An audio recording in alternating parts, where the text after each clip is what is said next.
making homemade barbecue sauce today. So already in the pot I have 4 or 5 onions, some garlic, and I sauteed them just on the bottom of the pan, no oil or anything.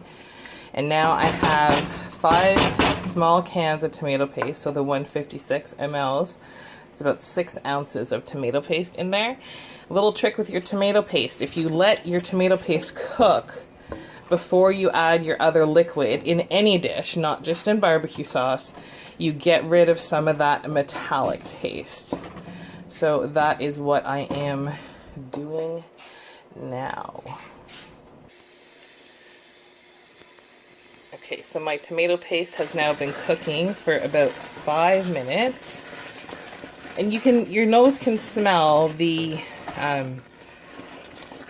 bitter come out of it. Like, it stops smelling so bitter. Sorry for all the banging in your ears. So now I'm going to add a cup of apple cider vinegar. And I will be right back. So we have the apple cider vinegar in now. Now I'm going to add 6 ounces of molasses. It's already smelling divine. And I will be back because Gavin is calling. I have an assistant who has come to join me. Oh, no, me or the No, phone. you're not holding the phone. Say hi. Say hi. No, me. Okay, so this is where it might get a little scary for some people, but I am going to put in 3 cups of sugar. Yeah, 3 cups of sugar. This is sugar that is not filtered through bone char. No. Just by the way. That way. By the way. And you can see that it is already starting to look more and more like barbecue sauce and less like big globs of tomato paste. It smells amazing in here, and we haven't even spiced it up yet. And if you notice, I'm adding all this stuff to the tomato paste, right? I'm not adding in the water yet. We're getting our flavors going, and then we cook for 2 or 3 minutes after each addition. And I will be back. Okay, so we are back. I just scooped out the rest of the molasses from the measuring cup I had it in. And now comes the fun stuff. This is where you get a chance to really make it your own. I have these really cool measuring spoons. This one's like 2 teaspoons. That's a tablespoon and a half. I think the other one is like 3 tablespoons. Anyways, these are super cool. So we're going to start off with 4 heaping teaspoons of parsley, 2 heaping teaspoons of smoked paprika, a nice big heaping teaspoon of dried mustard,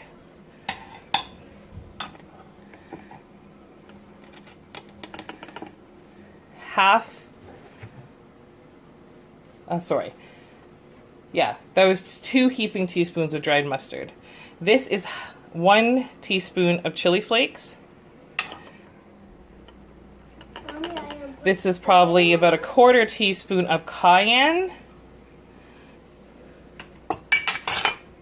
And then we're going to put in some liquid smoke. Liquid smoke is vegan. It's a few shakes of that because I'm not a huge fan of the hickory one, but I want to use it up. And we're going to put in oh, hang on 2 seconds. Gavin is experimenting. Mommy, that's one. Oh yes, but we don't need to do that. This is our apple cider vinegar that he's experimenting with. No, the front. Okay, Gavin was experimenting.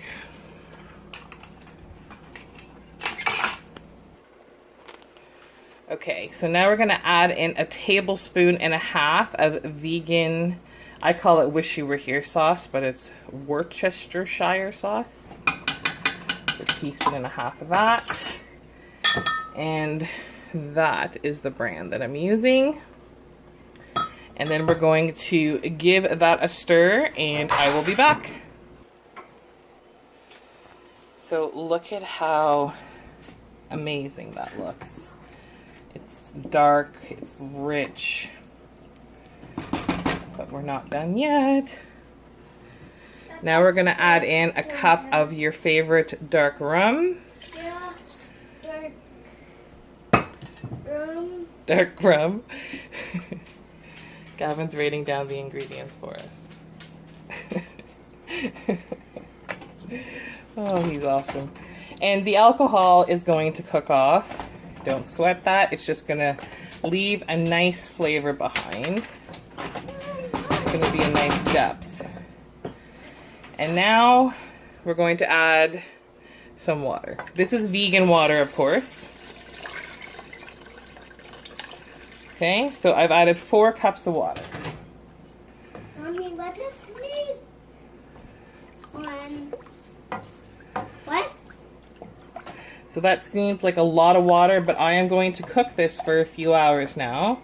And remember, we started with tomato paste. So the tomato paste, look, it's already thickening it up.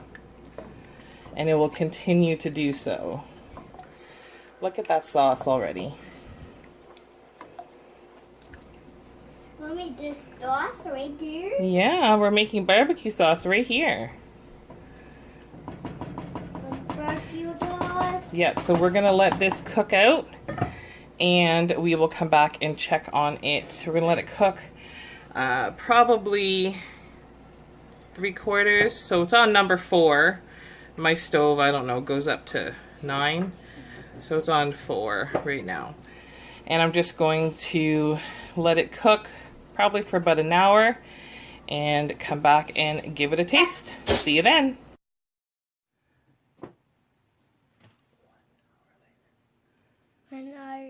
It is looking fantastic. It's been cooking for about 40 minutes.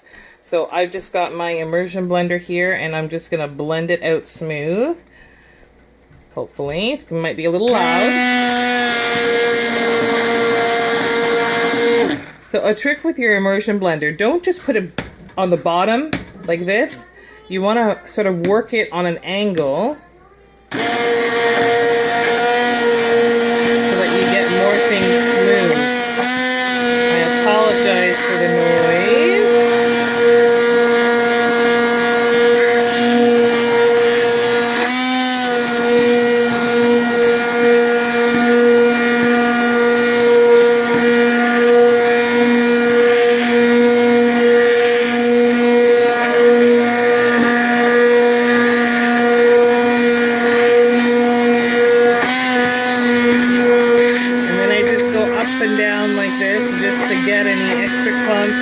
I like to work a little bit of air into my sauce too, because it's still going to cook for another half hour or so.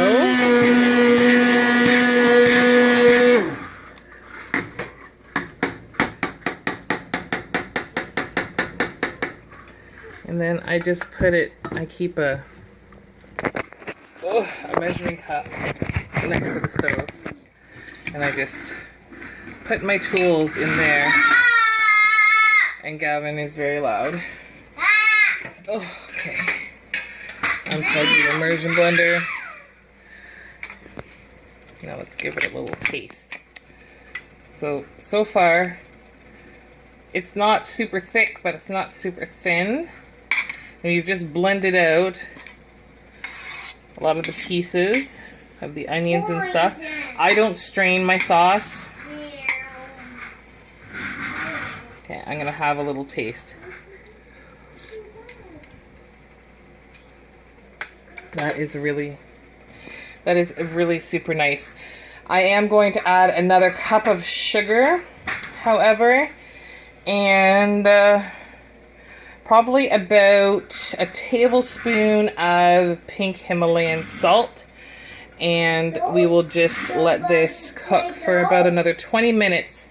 and then I'll turn it off and I will just let it sit and just let the flavors mingle. That is fantastic though.